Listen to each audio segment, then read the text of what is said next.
Sabr haqiqiy sabr. Musibatni birinchi zarbasi kelgan paytda ko'rinadi. Musibat yetganda odamlar ikkiga bo'linadi.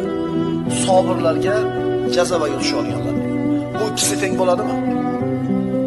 Haqiqiy sabr bandalar boshiga musibat kelganda inna lillahi va inna ilayhi rojiun deyshadi.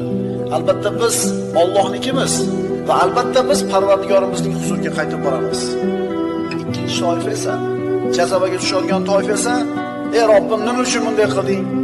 Qaysi qilgan gunohimga senga nima yozuvdim? Nima uchun ayni men? Kinolarda eshitamiz, ey Xudo, men senga nima yozuvdim deydi. Ey Xudo, qaysi gunohim uchun deb qo'yadi.